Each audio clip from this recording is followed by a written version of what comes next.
our digital era, where our lives are deeply interwoven with digital services and products, it has become essential for end users to be aware of the environmental impact of their digital consumption.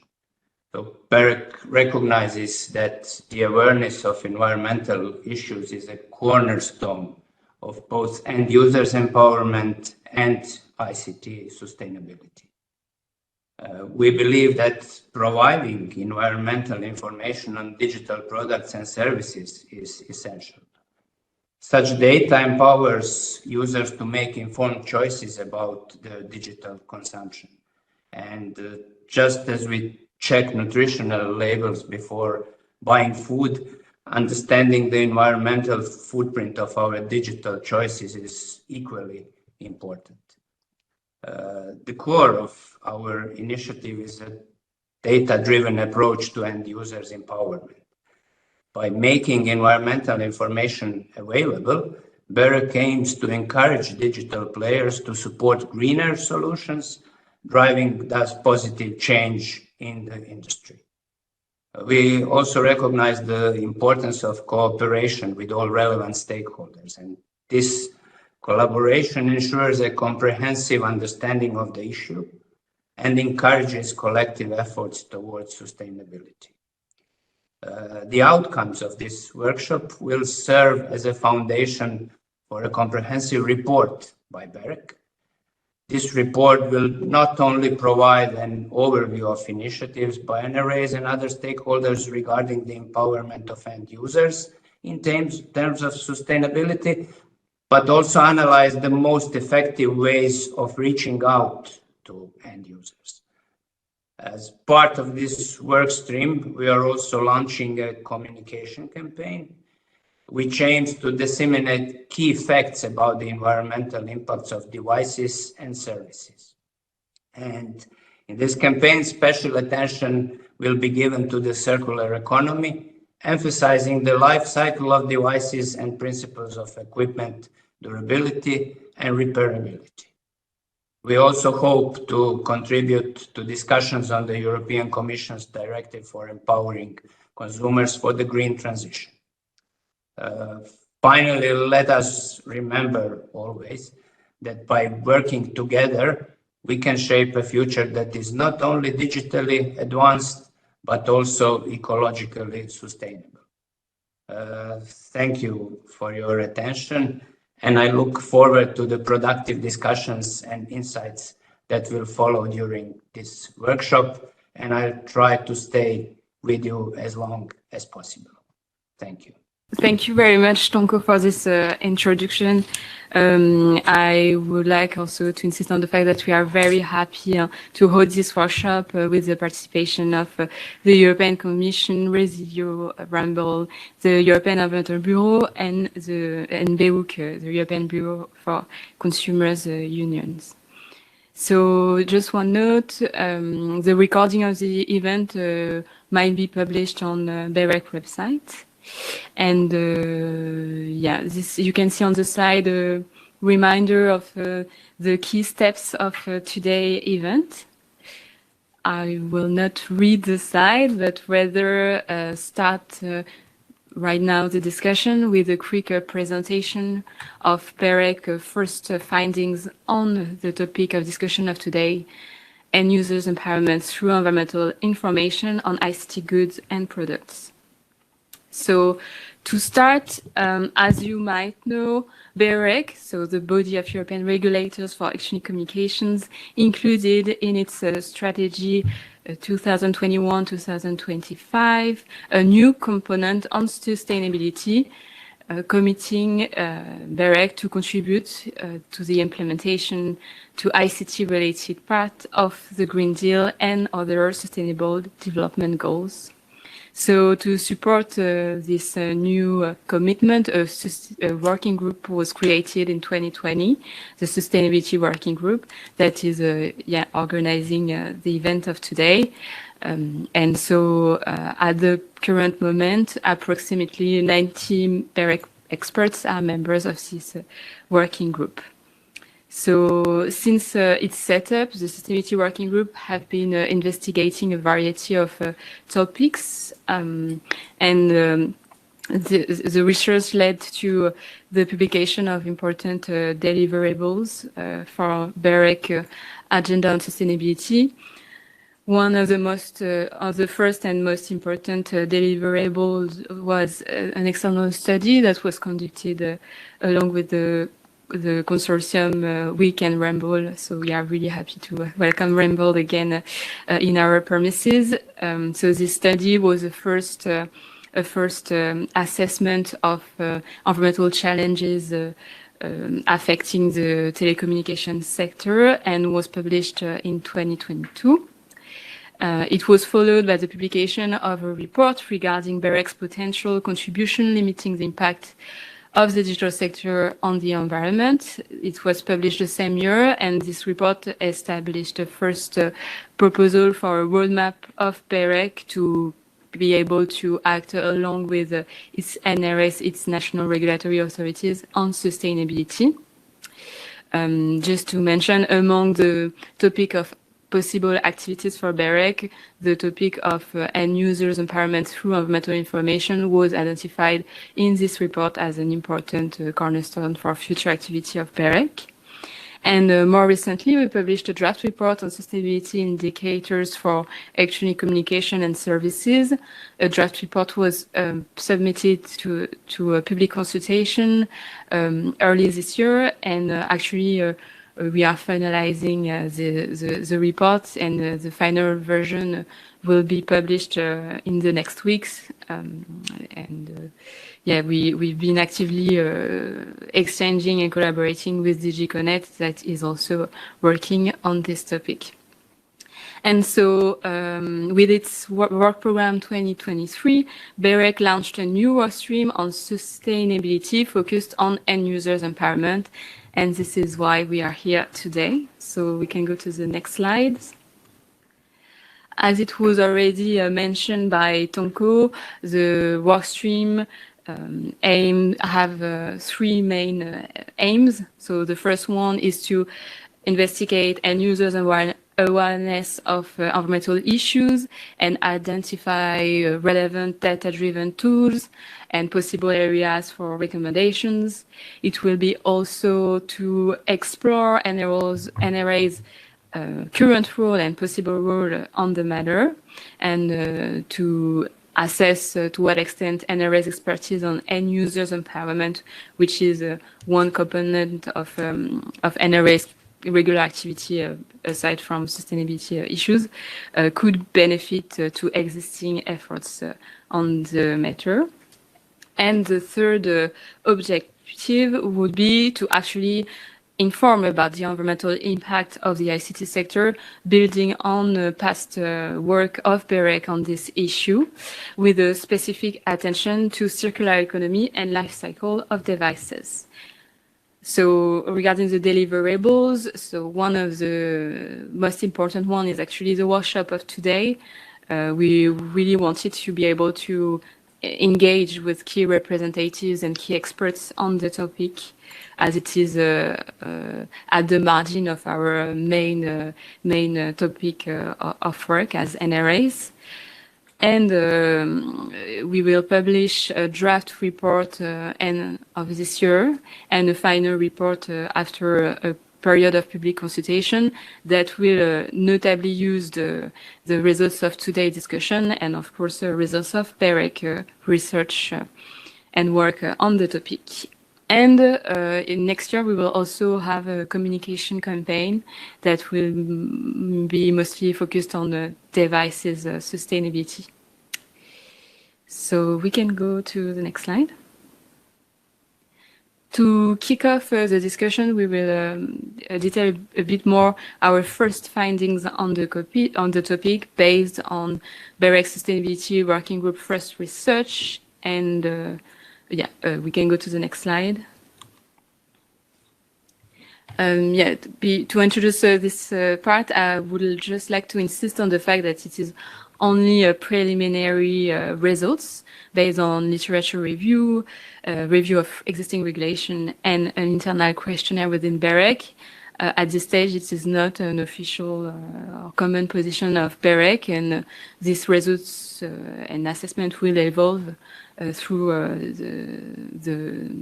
the work stream. And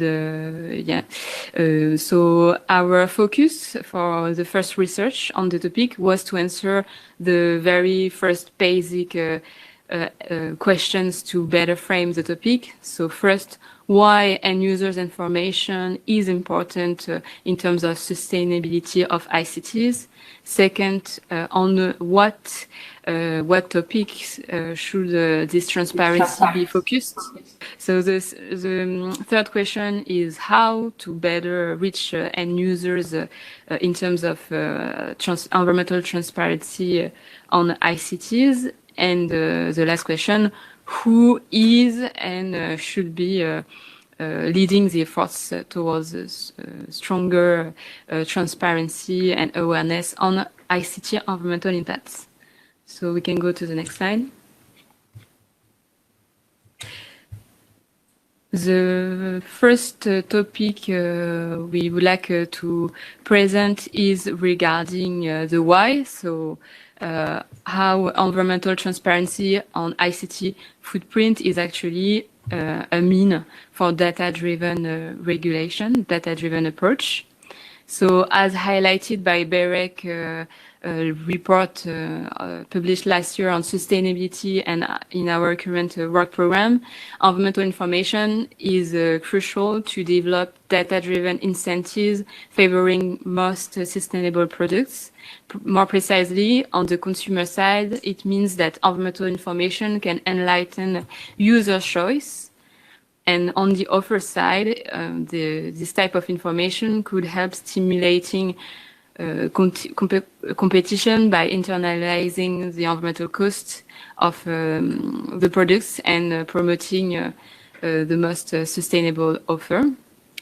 So going now to the how, we noted that there are actually very different transparency mechanisms that already exist, including labels, index, comparative databases, and other user-oriented indicators, including based on the Joint Research Center product category rules method that was tackled in our latest draft report on sustainability indicators.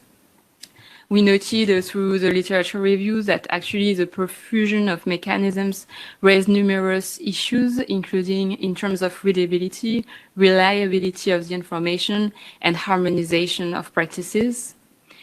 And actually, EU bodies have been active, including recently, to address these issues, including with the recent proposal on green claims. So this proposed directive aims to make sure that third parties do substantiate their environmental claims, and the European Commission might say a bit more on this initiative. And we can also mention the existing framework at European level on energy labeling that was actually applied very recently to smartphones and tablets to have a standardized label on energy efficiency of these devices. We can go to the next slide. Another topic we started to investigate was the information regarding end users' rights as a means to empower consumers in the green transition, especially in the context of EU circular economy targets. So we noted that communication campaign and information delivered to end users on existing rights seems to be a key lever to promote effectiveness of circular economy targets. A particularly striking example would be regarding the right to repair.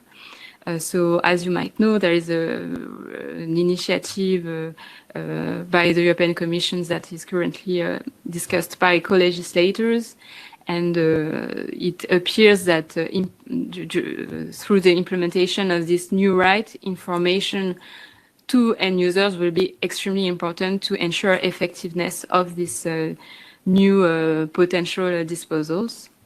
And another relevant regulation to mention very briefly is the European Eco-Design Framework, currently under revision, that promotes some requirements on the conformity of goods and also some transparency measures. We can go to the next slide. So another important topic we covered was the relevance of transparency measures and user-oriented communication campaign to promote sustainable digital devices. So digital devices are related to energy consumption, environmental impacts, but digital services are also connecting the different bricks of the internet. So if we are thinking about the internet ecosystem into 3 bricks, so data centers, networks, and devices, to be a bit more concrete, to access to a digital service, you need to rely on digital infrastructures operation that are supported by some resources in terms of energy consumption and raw materials, for instance. And you will must probably access this digital service through a consumer device. So that means that digital services environmental impact is not only the direct energy consumption they are responsible of, but also some related issue in terms of lifespan of devices or optimization of digital infrastructures operation. And a striking example we started to investigate was the issue of obsolescence practices. And we also noted that some challenges might emerge in terms of end users empowerment in the moment of a rise of an economy of attention with some digital platforms basing their business model on stimulating the consumption, the online consumption of users through nudge or dark patterns techniques. So in conclusion, communication on the impact of digital services will be key, especially in terms of energy efficiency uses. And on that, we completely build on the European Commission and the Resilio and Ramble study. So I will not say more on that and let the speakers say a bit more on this topic. And yeah, next slide. So the last themes we did start researching on is the importance of communication and information transparency regarding the promotion of the most sustainable devices. So as it was noted in BEREC past publication, devices are the most important part of the ICT sector environmental footprint, representing between 60 to 80 of the footprint, depending on the indicator considered. So extending the lifespan of devices and promoting a circular approach to the life cycle will be very key to achieve environmental targets set at international level. So information delivered to end users could not only promote most sustainable products on the market, but also help consumers to adapt sober consumer choices. So actually, BEREC is currently working on a table to summarize good practices focused on devices that will most probably feed a BEREC campaign on the topic next year. And we can go to the next slide. One last area we wanted to cover addressing the who was to being able to map some of the national initiatives on the topic. So we used an internal questionnaire circulated within BEREC and received feedback from 25 national authorities. From it, we can note that for now, 7 national regulatory authorities on telecom regulation did a report conducting activities related to end users empowerment and sustainability. These activities mostly relate to educational campaigns, consumer survey, publication of reports or studies regarding the ICT environmental impact. And also NRAs made the national regulatory authorities made the work to map some of the initiatives within their country. And for now, we have a list of 70 external initiatives, and we know that they are mostly from public authorities, industry players, and third parties, especially consumer and environmental associations. We can go to the next slide. Yeah, we can go again to the next slide. So to conclude, yeah, this is the summary of what I was presenting just before, using the question we were asking at the beginning. So yeah, regarding the why, the creation of data-driven incentives, the awareness of end users and consumer on their own rights, and the promotion of sustainable devices and digital services were the most striking themes we were able to note. Regarding the what, we noted that this kind of information and transparency mechanisms mostly relate to ICT environmental footprint or end users oriented good practices, as well as existing environmental rights. Regarding the how, as I said it, there are various mechanisms that do raise some challenges. And the who, I also tackled it just before. But yeah, we can see a variety of players acting towards stronger transparency within the ICT sector. So we can go to the last slide. So on that note, today's discussion will be very key for us and for the rest of BEREC work on end users empowerment through environmental transparency on ICTs. It will be not only the moment to be able to complete BEREC analysis on existing initiatives and studies from the European Commission. It will be also the occasion to discuss with the speakers about the challenges that do remain in the context of this important initiatives at EU level, and also to collect some first recommendations to act on the identified issues, but also for regulators that want or are already committed to work on this area.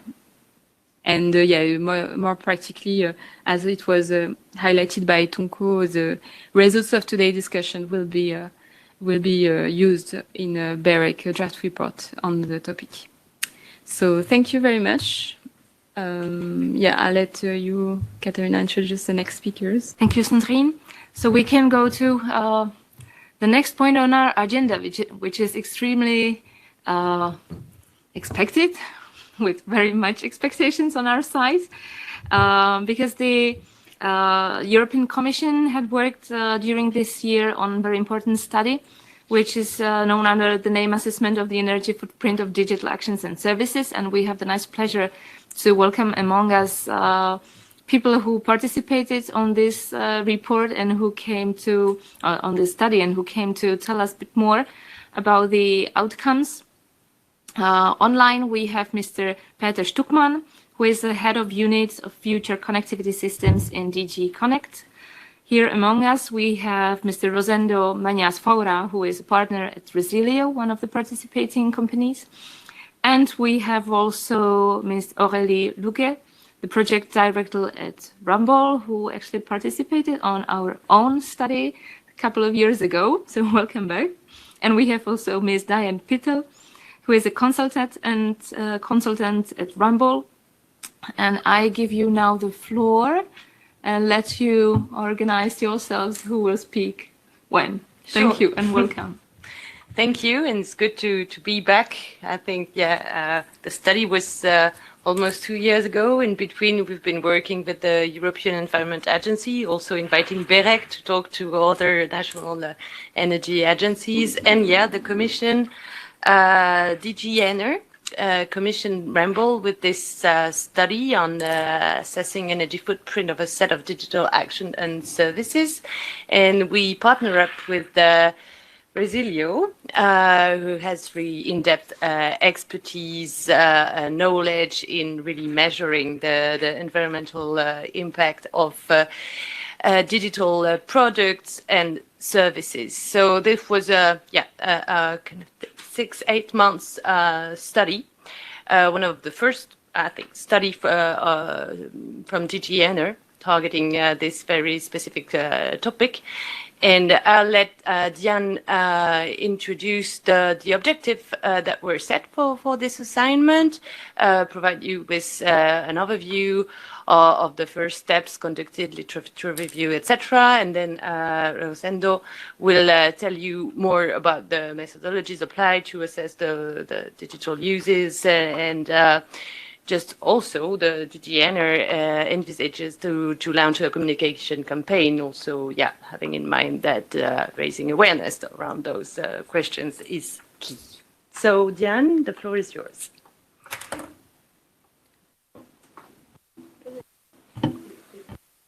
Okay, this one. Okay. Hello. Thank you, Aurélie, for this introduction.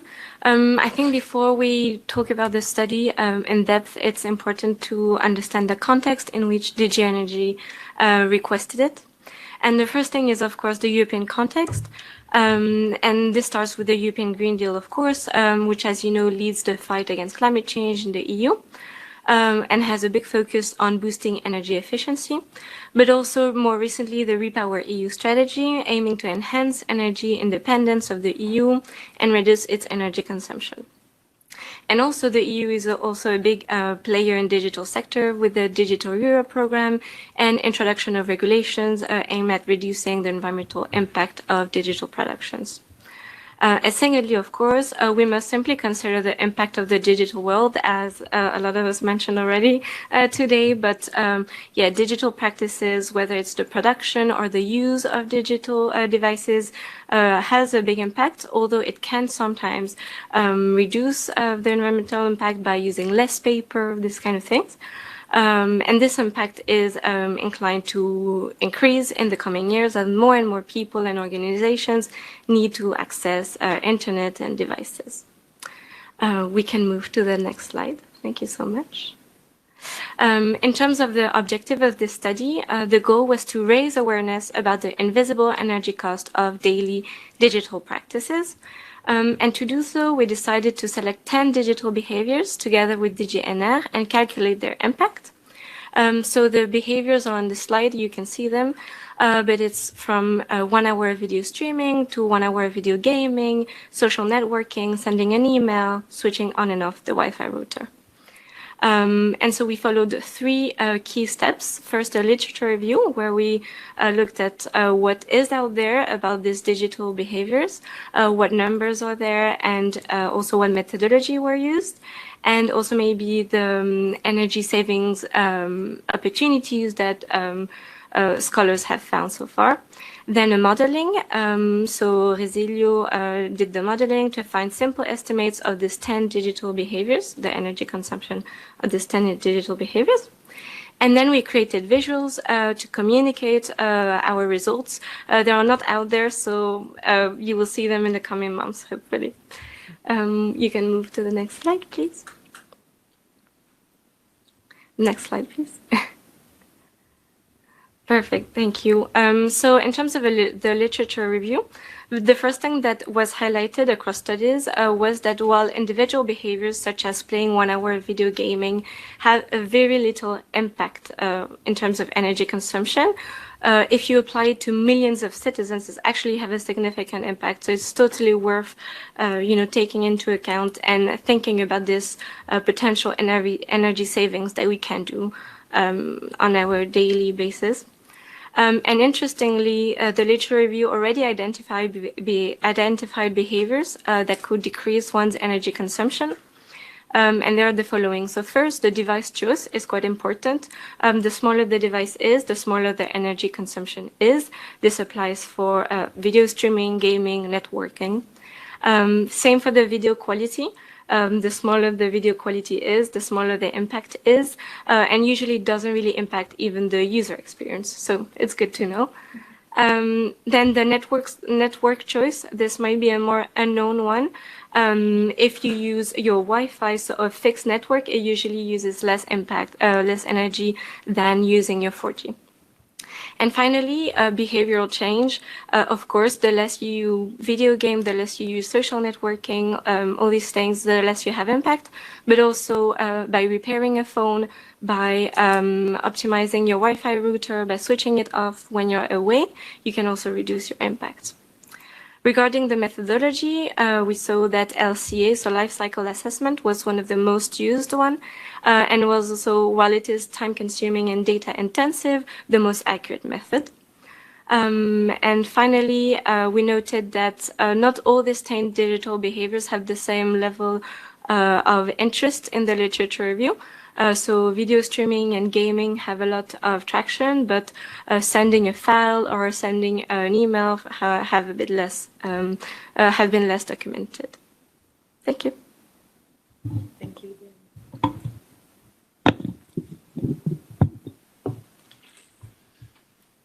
Maybe next slides. So the goal here is to present you some of the results of the study that we did. And so basically, as again presented, we make those assessments for 10 of the behaviors. And so you can see in the visuals for each of them, there's the impact in terms of energy consumption. But because it was done by doing an LCA, we also calculated the environmental footprint of those services. Therefore, you also have in the detailed report the impact in terms of climate change, usage, the RAR, in terms of LDPE, but also, and we also did the equivalence for planetary boundaries because we thought that that was something that could be very interesting and very visual for the users and the persons who are actually reading that study. So something that you can see, for example, when you take 1 hour of video streaming, is that most of the impact comes from the end user device. At the end, it's not mostly the amount of data which is transferred by the network, but most of the impact would come in terms of energy-wise, but also climate-wise, from my actual device that I use, the fact that I have to plug it in, and there's some energy which needs to actually, it's used to run it. Thus, the easiest recommendation that we saw, the way to find the biggest gap in terms of energy and thus to save more energy, by just simply try to use smart devices. There were some questions raised about that because, of course, if you use a smartphone, then maybe you can't see it very properly. But depending on the application, that might not be the case. We also did the same thing for social networking. Here, the same. You can see that most of the consumption, that also in terms of climate-wise, comes from the end user device. So it's not the amount of network that goes in. It's not the data centers. It's really the end user document, or like the smartphone, the laptop that you use in order to actually look through TikTok, YouTube, and other applications. Maybe next slide, please. Also, as you can see here, we also took 2 examples, so that being for emailing and downloading a file to a PC. Of course, depending on the application, the impact might change from end user or data centers. However, just please keep in mind the email is not the worst problem that we have. Actually, the impact that it has is very, very low. It mostly comes from the fact that, I'm using a big part comes with the fact that I use a laptop or smartphone. Here you see that most of the impact comes from data center, but this is just because in that specific scenario, we chose that each email had 1 megabyte attached file, which is quite big. But usually, most of the impact also comes from end user devices. And just to give you another example in terms of the environmental footprint that it has, if you send 40 emails per day in that specific scenario, it accounts for around 7% of your daily climate budget in terms of planetary boundaries for that scenario. All the values are in the report, so you'll be able to see them. And also, it was mentioned before, for each of the information and each of the actual day-to-day behaviors, there's a specific communication material, which it is what you see on downwards, so on the left side and right side. And so we did one for each of those behaviors. And the idea is that for each of them, you have a specific recommendation on how to reduce the impact of that specific use and digital service. And so in that communication material, you have the impact that it has, also in terms of equivalence. So it's more easier to understand by a common citizen, like the equivalent of how much CO2 does a car emit, or in kilometers translated to energy, and thus to the specific behavior. And finally, what action can you take as a citizen to reduce the impact? And as said before, most of the impact usually comes from the end-user device, followed by the consumption of the networks. Going from 4G, 5G to Wi-Fi actually has a very big difference. Usually when you use, especially when you use a smartphone. So yeah, those were the main conclusions from the calculations and the modeling that we did. Maybe next slide, please. And at the end, we just wanted to highlight some of the main results that we've presented before, as well as the limitations of the study, because at the end, when you model something, there's always some limits, and it's important to communicate them. That's why the study was also done with a third-party review. That's, if you want to read it, you can directly ask us, and we'll send you the specific file report from the third-party review. This life cycle assessment was done using ISO standards, ISO 14044, as well as following the recommendations of the PEF methodology. And so the main limits of the study in terms of the modeling were mainly that, so there's a lot of lack of information, especially from the service providers. When you even try to find how many users does Netflix have, you can't find that on internet. I mean, it's not public data. If you go to the annual reports, you won't see how many hours of streaming globally that company has actually done. And so those numbers, which are very easy for them to get out, are necessary in order to make those LCAs and those communications. Thus, there were some hypotheses that were used, which were reviewed and actually compared to other in the literature review.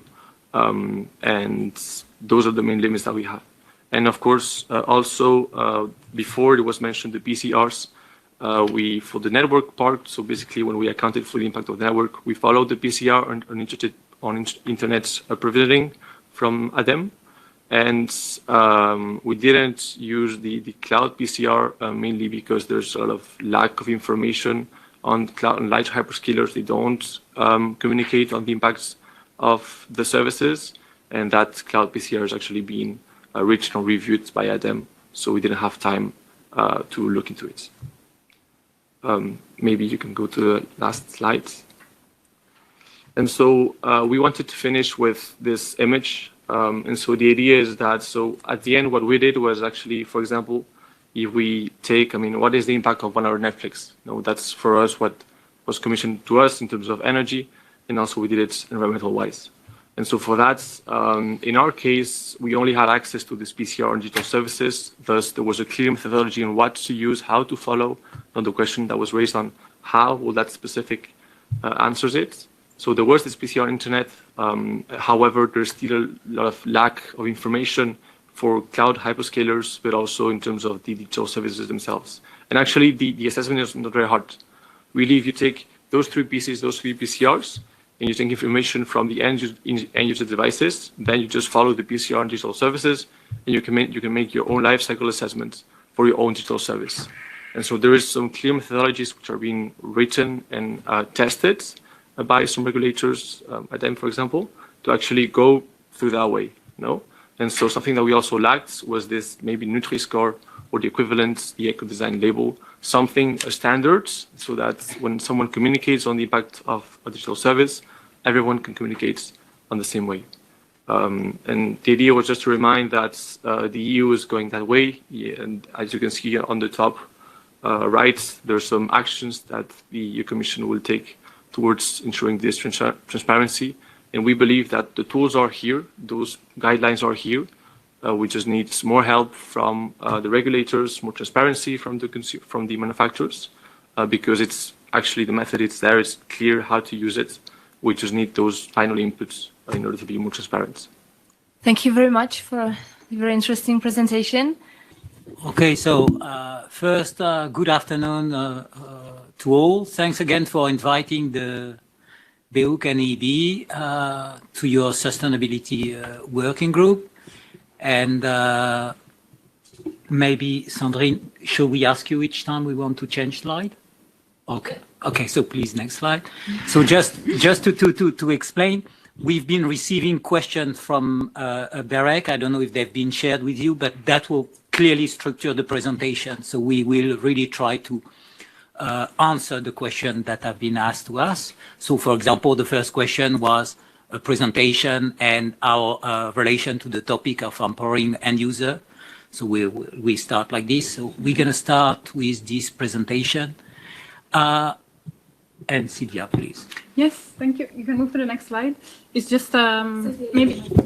Shall I do this? Yes. Okay.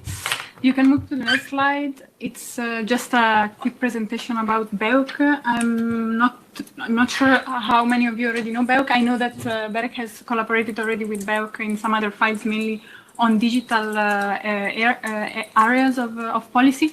Very happy to be here also to talk about sustainability. So just in a nutshell, BEREC is the European Consumer Organization.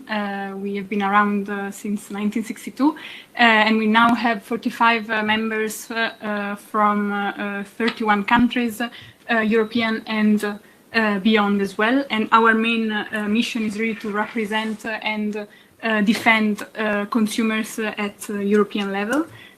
Just for you to know, we are interacting mainly with the European institutions, while our members, which are national consumer organizations, are really in touch with consumers and bring their knowledge to us. So our main work is really advocacy, and we of course help our members networking at European level and bring a common force at EU level. You have here some data about our funding if you're interested.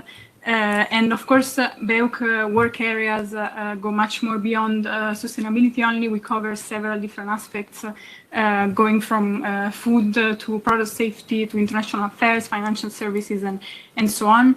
And of course, all of these are very much interconnected in many ways, and sustainability being one of those aspects where in different aspects and in different policy areas, especially now, sustainability is coming up more and more. I will probably leave you to present EB, and then we continue our presentation. We decided to do this a common effort, so bear with us. Thanks. Next slide. Okay. So for the EB, we stand for European Environmental Bureau. We are a network of environmental citizens organization. We are present in, I think, all the 28 EU member states. Sometimes we just lose one or gain one, and also a bit beyond neighborhood countries. We like to say we represent 30 million of EU citizens, but we struggle like any membership organization to get an active participation by our members. So I would not make too much of this. We work on a very large range of policy, environmental policy and sustainability policy. And as Sylvia mentioned, and I think it's really important, is the idea of working at the crossroad between different policy areas rather than trying to address them one by one, because that creates new opportunity for new innovation routes, new possibility to, I would say, justify and make the case for environmental progress and human health progress. And also in terms of funding, it's on our website, but we receive a bit less now of 30% of our funding from the EU Commission and EU structural funding, more and more from private foundation. And unfortunately, we haven't managed, like BEREC, to get a significant coverage by our members. They are very tough. They don't want to pay. So if you've got good advice on how we can make them pay more, I'm all ears. Next slide. All right. So there'll be a bit of lagging, but maybe while we wait for the next slide, and we will explain to you our core work on information scheme, I'd like to start the discussion by something a bit paradoxical, that while we are here representing citizen and consumer, and we've seen kind of your efforts during the first period of this meeting to focus on, you know, empowering consumers through information scheme, and good question on how can we mobilize consumers through information. Together with Sylvia, basically what we will be presenting you is don't rely on this, okay? Because what we've learned is that information providing is not a good trigger for lifestyle change, okay? So unfortunately, we have to say that. But after many years of investigation, and that's why you see that in our presentation, we don't rule out information.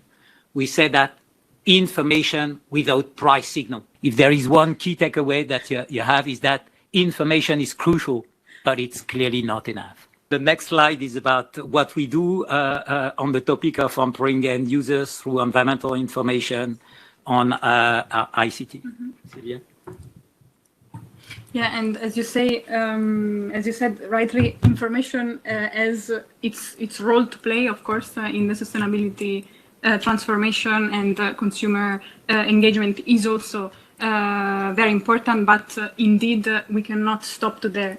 So we cannot just say we empower consumers and then we give you the option, and you just it's up to you to decide whether to buy a more sustainable fridge or a more repairable phone, for example. So what we are really looking into, and what within our organization we really work towards, is to make the offer on the market more sustainable, more energy efficient, more repairable, more durable. And here you will see throughout the presentation, we will focus a lot, and we will mention a lot the eco-design framework. It was mentioned by previous speakers as well. And the eco-design framework, together with the energy labeling framework, we believe they are very complementary. Very complementary. Sorry, there is a mismatch with the slides. Very complementary instruments, where eco-design on the one hand sets minimum requirements for products, to now focusing on energy efficiency, so to be more efficient. But as you know, and some of you has mentioned already, the eco-design framework is now being revised. So more and more aspects of sustainability, including durability, reparability, life cycle assessment, and so on, are included.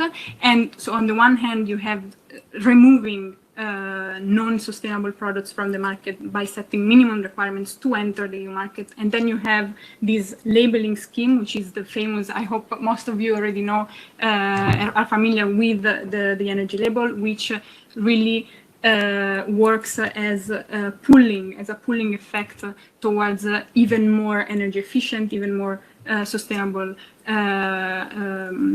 options on the market. And this works, of course, to empower consumers to make even a more sustainable choice, but it also works in the market as it creates a competitive and competition of manufacturers based on a better scaling in the energy label. Here in the slide, you see also other labels that you might be familiar with, the EU Eco Label, the Nordic Eco Label, the Nordic Swan, the Blue Angle. These are also interesting labels that are very recognized by consumers and used by consumers. They have a different role in the sense that they identify environmental excellence, really. And these are also useful tools to empower consumers towards environment transformation. Yeah, maybe just to again not pull out the information scheme really, but some key message we've kind of learned after all these years is that it's always good to rely on scheme like the energy label and the eco label, and not on developed scheme by companies where it's kind of not necessarily transparent and easy for people to understand how it's been calculated. So the level of trust can be reduced. It's also important to try to reduce the number of schemes to avoid proliferation, because the more information you have in terms of the more confused you can be. And also it's important to always pay attention to the greenwashing risk, because information, and it's not necessarily intentional, but can lead to very partial, I would say, truth. So for example, when you get something on a daily basis where they say it's recycled content, and in fact it's only the packaging, and all the inside of the what is packaged is absolutely not recycled. So, and I think that has been clearly identified by the EU Commission. That's why they are working on this empowering consumer for the green transition, or the Green Claim Initiative, to try to address some of this.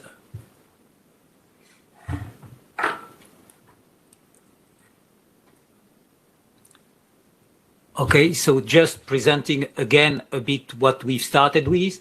The idea is really to go beyond mere nudging. So for example, some of the key principles we have is no data, no market. So, but I'm sorry to remind a very trivial evidence that most of the products we consume on a daily basis, people placing them on the market are not even aware about the whole chemical contents they have. So basically, we are used to be consuming product where no one exactly knows what's in this product. So you see that this principle of no data, no market is a bit the idea of let's always improve, the knowledge we have on the product and service we place on the market. Second idea is really, and it's just repeating a bit what we've said, try to align with pricing. Today, it's completely crazy that if you buy unhealthy food, if you buy packaged product, if you buy a product which have been made with child labor, you pay less than if you want to buy something in bulk, that if you want to buy vegetables.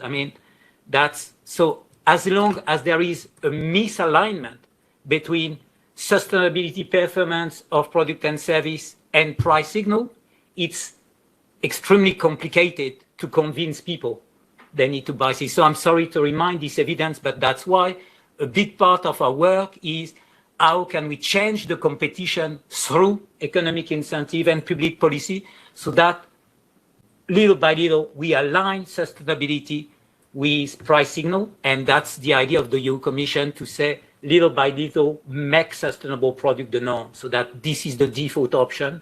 When you go in a supermarket, you still have a very tiny part which is eco-label or organic or something, and a very big part of the product on offer which have kind of no sustainability embedded criteria. Again, the message, as I mentioned before, more information is not enough. So it's good to have additional transparency and making sure that consumers are informed of what they buy, but the offer really needs to become more sustainable. And here, as you mentioned, the sustainable, the new eco-design regulation is key. Another point we added to the slides is not putting the burden on consumers, also in terms of accessing this information. Now it's particularly in the chemicals legislation, we see it's very difficult for consumers to access, and for our own consumer organizations members who make studies and assessments and testing on substances. It's very difficult for them to access information about a product's composition in terms of substances and chemicals. So something that is already moving in this regard is this idea, and you will hear more about this, of this digital product passport that is also coming through this proposed eco-design legislation, which would make it easier in a way to track all this information and to access all this information from beginning to the end of life of the product. And the final point is this integration of environmental and societal dimensions related to products. At the moment, we're seeing a lot of focus on environmental impacts, but the societal dimensions, it should also not be forgotten when talking about this. We have.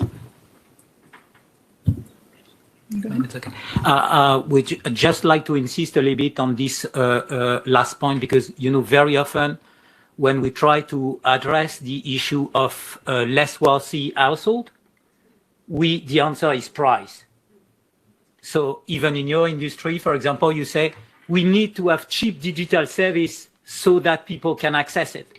But if it comes at, human health expenses, at the end of the day, the one we will pay more are still the most vulnerable. So we tend to challenge this argument of affordability, because for us, it's a kind of fake excuse not to move on. And at the end of the day, it enlarges the inequality and the poverty gap. That's what we've learned. So we try to make more the idea that the most vulnerable should access the best solution. And how can we think together like this, so that here we've got a real leverage on, the transformation we need, and not leaving anyone behind. So we would like that if there is one message you can hear, is that leaving no one behind does not mean continuing to offer crappy service and crappy product to the most vulnerable. You can move to the next slide.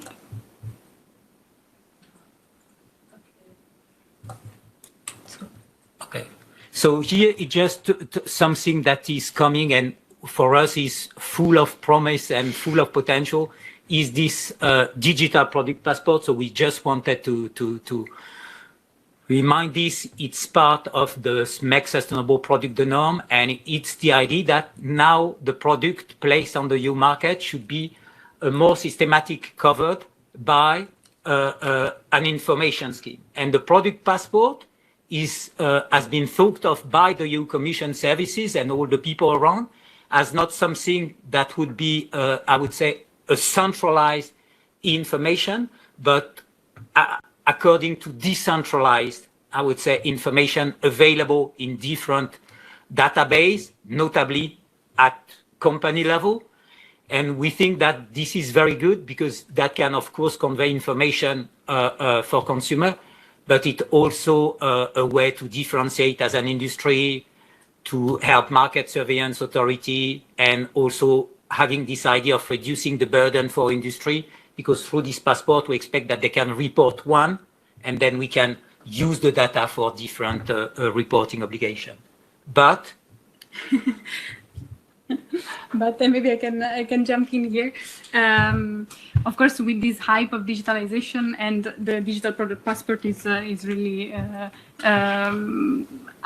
key example of this. It can digitalized information can really help many of us and many actors within the value chain to access information, but we should not only rely on digitalized tools. And this is because not all consumers have the ability to, or willingness even, to go around the shop and scan every QR code in the aisle to understand whether your product is more environmental friendly than another. So I think our key message there is that yes, the digital product passport has very good potentials, especially for the value chain actors, especially for market surveillance, also for our own members who, as I mentioned before, face quite some struggles often to access company data. So it's very important on that end. It's also important for those consumers of us who are more nerdy and want to go in and look into all the various characteristics of products, but labeling and front front pack labeling, like here the energy label, someone mentioned before the Nutri-Score, for example. These are very important tools that really, as I said, help consumers making the right choice. So one doesn't come at the expenses of the others, and this is what we call for. Perfect. Yes, we can move to the next one, actually. So as you mentioned, you had kindly sent us some information and some questions that you wanted us to refer to. So we have now a little section, one for BEREC and one for EEB. So you can move to the next one. And it's just a bit of, to provide you a bit of more information and details on our work on energy labeling, eco-design, labeling in general, and how environmental transparency and sustainability information can empower consumers in the transition. Of course, as I mentioned again, and this is, I'm sorry if I'm a bit repetitive, but this is really the core message that I want you to take away. Information is key for consumers' awareness, but of course, we should also focus on improving sustainability by design. Here, I mentioned this example of this eco-design regulation for electronic displays, where there is a very important provision that asks and wants to make sure that when a software update is provided to a TV, for example, the energy consumption of the software of the device does not increase. But there is an exception, which is if consumers give consent to this change in the energy consumption. So here you see a bit the problem that we see with providing and just relying on consumers, because I think most of us, when we receive the message on our TVs to update to accept a software update, we probably would just click on it without really realizing that there is, or even if we understand there is an increase in the energy consumption, we would nonetheless do it. So this is a bit of to show the problematic of just relying on information and on consumer behaviors. As I mentioned before, we work and we've been working for the past 15 years and more on the eco-design framework very actively. We are part of the eco-design consultation forum, which is this forum of stakeholders that assists the Commission when developing requirements specific to products. And as I said, along with eco-design, which plays an essential role in greening, in removing the least efficient and least sustainable options from the market. Alongside, we also have this energy label, which also has a clear pulling effect for even more sustainable choices. One thing that maybe it's interesting for you, and I think you mentioned it already when you did this scoping exercise before on what's already going on. Of course, we are very happy about this new energy label for smartphones, which is a great development and is very much in line with what is going on also at more framework level, where we have this revision of the eco-design framework, because the energy label and the eco-design regulation on smartphones not only looks into energy efficiency, but also looks into many new sustainability aspects that are very important also from a consumer perspective, being durability, reparability, and reliability. And I put there a picture of the new energy label, which hopefully we will see all by 2025 or so, which shows this different information also being captured in the label. So the repair score, the reliability scale, and the durability of the battery. So these are all aspects that, from a consumer perspective, are very important. And of course, we should not forget that this information also build on minimum requirements already set in the eco-design regulation. As regard in general other ICT products, there have been talks, and there was an interesting study by JRC on potential policy options for covering the environmental or sustainability of ICT, and one of the potential step forward could be regulating them at a horizontal level, as they have similar characteristics when it comes to energy efficiency, material efficiency, notably related to software updates availability and information requirements and so on. And here may be interesting for you, there is an interesting chapter on setting requirements at system level, not only device level, so also looking at data centers and data systems and so on. So it could be interesting. For the moment, we focus on the device level, but clearly we are aware of the broader impact that these devices have. We can move to the next slide. Yeah, you asked what are the challenges that we see and what could be the way forward. I think you mentioned it already, Stefan. One of the key challenges at the moment is greenwashing. And since we're talking about information, this is clearly something that needs to be mentioned. I put here some data. Half of all green labels after weak and non-existent verification, and these are data coming from the European Commission.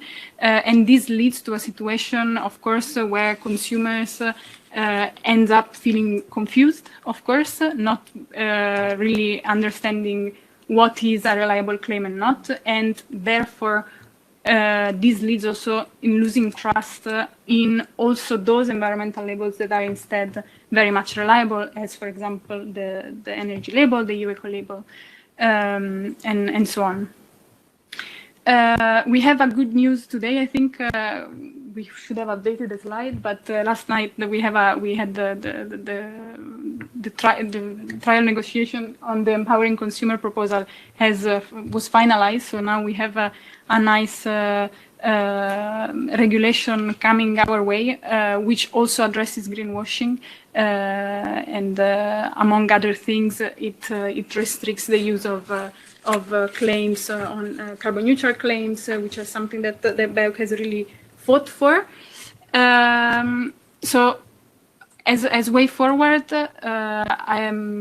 of course, we should ensure and continue to push through the green claims proposal that future green claims by companies are pre-approved and based on verifiable information, continue to rely rather on these ISO type 1 eco labels like the EU Eco label, the Blue Angels, and so on, which are really signposts of environmental excellence, and again exploit the potential of the digital product passport to, of course, increase transparency, availability, and the comparability of information, which is also clearly one issue when we have this mushrooming of claims, and that makes it very impossible to compare. I'll leave it to here, but I think EB has more to say. Yeah, as we received a question for BEREC and EB, because initially we were not supposed to have a two-voice. Sorry. So this is the next slide is the question specific to EB. Okay, so the next slide, please, Sandrine. So mitigating greenwashing is really sorry. There is a lot of common sense here. It just always try to involve a civil society organization and researcher, expert.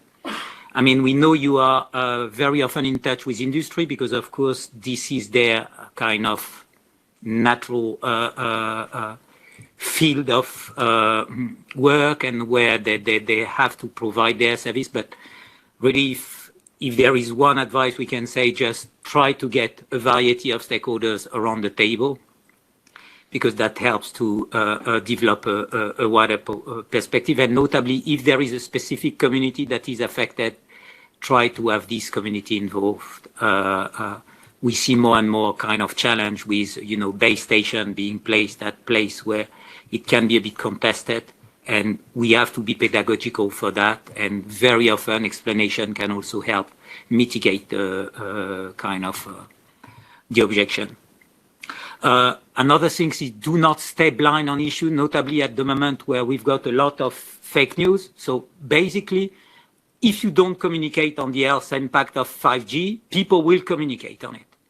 And what they will communicate will probably not be as scientific as we could hope. Okay, so I think it's good to recognize the limitation of what we can measure, but it's very bad to say, because we don't know exactly, we stop communicating on it, because then you create a loophole and everybody can enter and just say whatever they want, and then we are lost and trust is lost. So that's very important. Try as far as possible, we say, to include due diligence. You know, we have a lot of things made in, and we know that the made in EU, made in France, made in Italy, made in Germany will come. But what does that mean? You know, if it's only the last step and all the other steps have been made, you know, a dirty way elsewhere. So as people that can have an influence, please try to have the broad perspective. And if there we will suggest one thing is always try to have comparability, because when you have comparability, you create a competition, you create a possibility of guiding consumer toward the best schemes.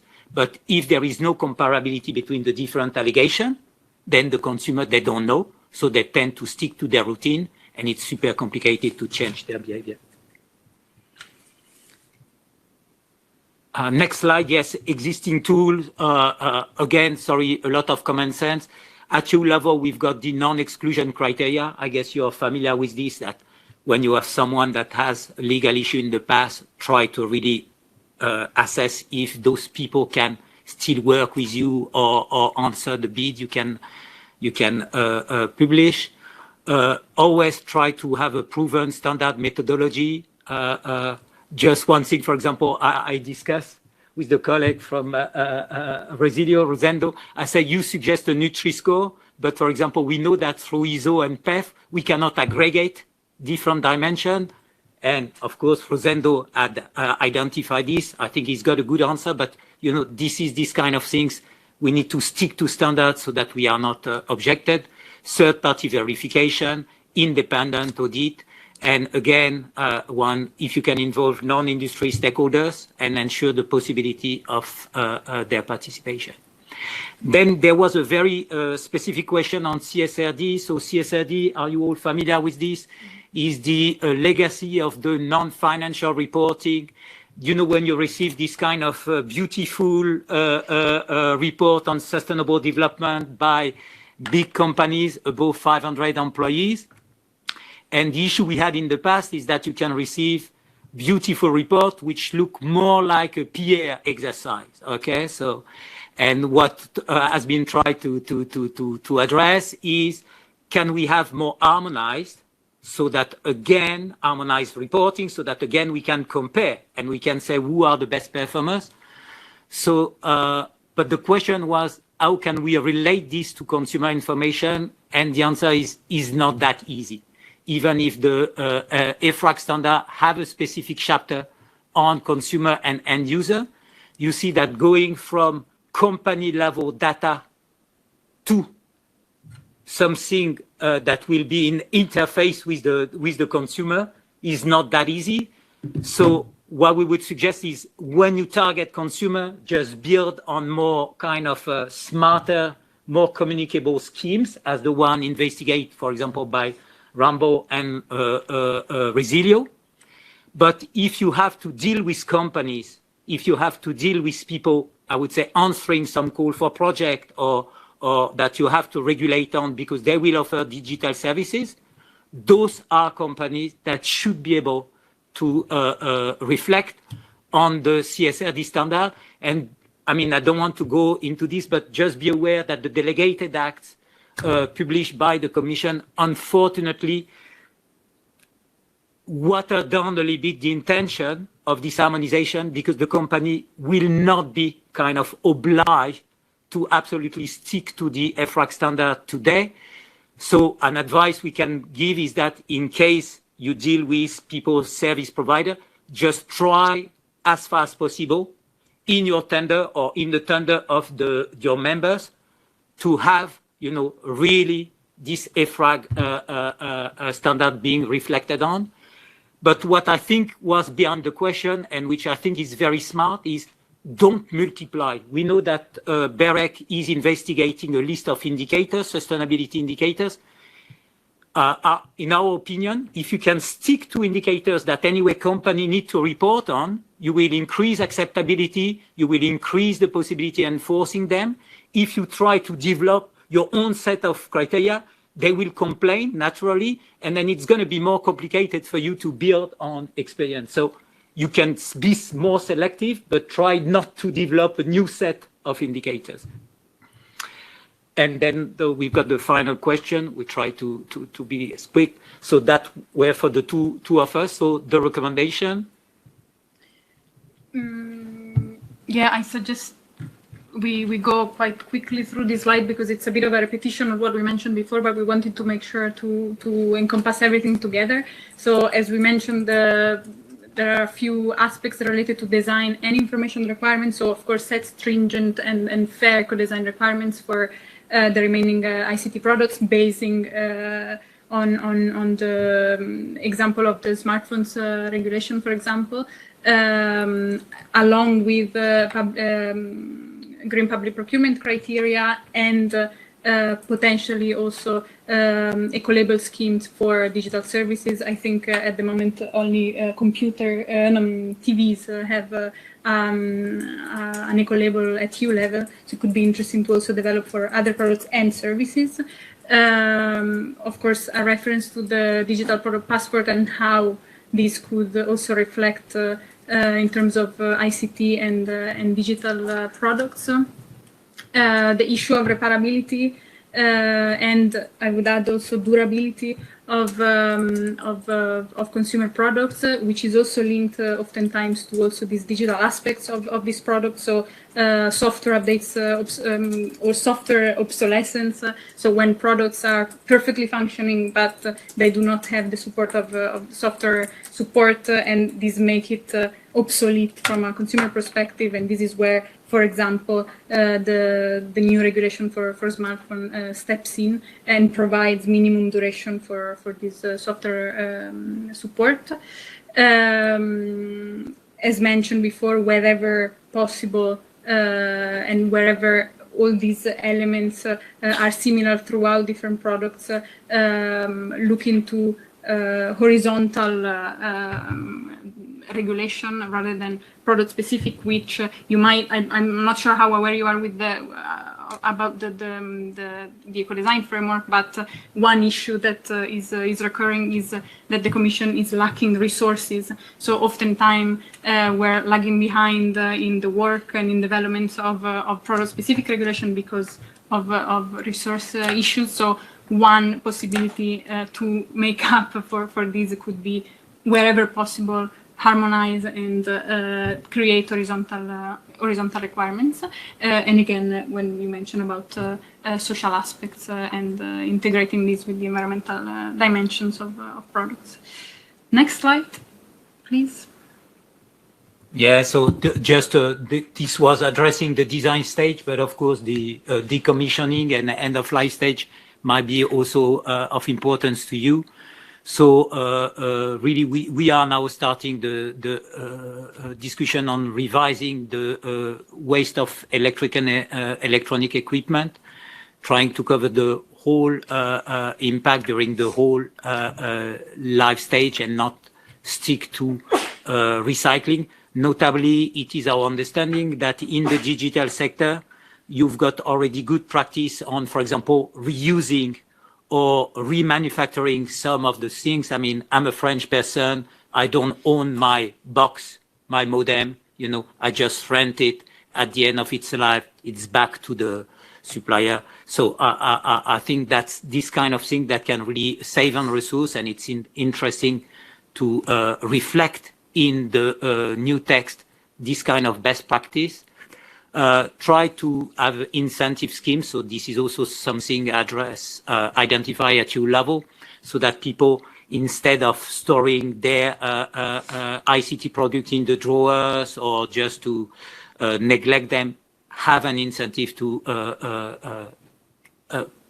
give them back in a way to reuse or recycling center.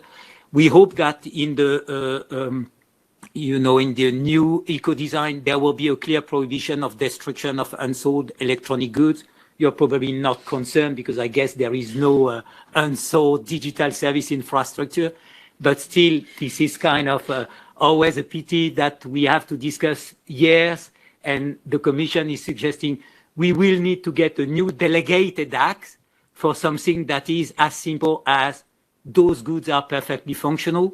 Why do we destroy them? So at some point, there is also a bit of common sense, and I know sometimes policy development and common sense are not working as they should, but in that case, I mean, we really hope so. I don't know if you can have an influence at national level, but now it's in the end of the Council, okay? And we would really love that they reflect what the EU Parliament has said. We kind of destroy about 5% of the electronics we buy just because they haven't found any consumer. So, and we still have a kind of digital gap, I would say, people not having, the right appliances. So there is something wrong here. And there is something which is, of course, always coming back, it's enforcement. And we'll be also happy to hear you on how you can enforce some of the things that needs to happen or some of the requirements you have.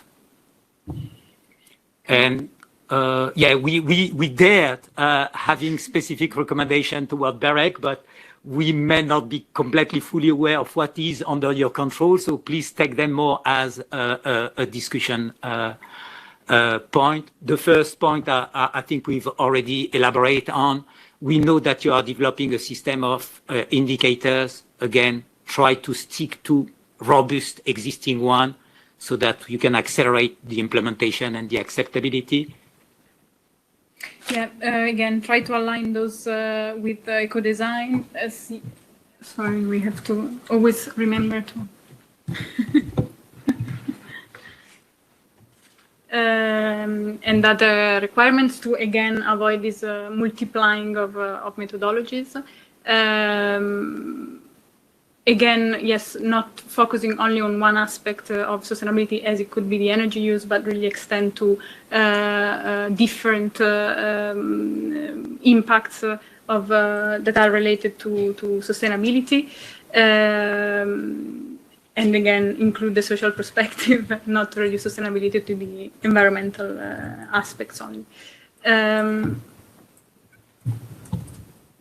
Yeah, and just to say that I don't know if in your sector you've got the same impression, but very often when we are communicating about digitalization, we are mostly communicating about the benefits.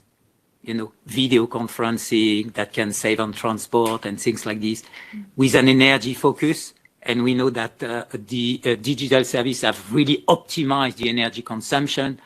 But that's why we tend to say, please just reflect the broader range of sustainability criteria, including, as possible, the social perspective.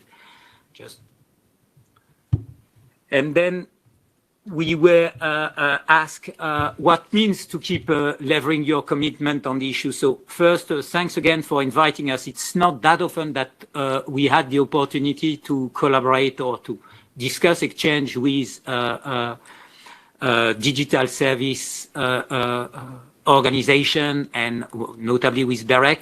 So clearly in the non-for-profit sector, an issue is always the capacity. But when we say capacity, don't look at us as greedy, but it's that we need a bit of project, we need a bit of long-term perspective where we can plan, where we can recruit, when we can fundraise, but intervening on ad hoc basis like this is not super easy for us because, well, we have to find the place in our agenda. We have to justify that suddenly. So no regret outside, but just to say, if at some point you have project where you think that consumer or environmental organization could also add value or could help in the dissemination, don't hesitate. We work quite frequently with industry partners and research partners, and it's how we learn from each other.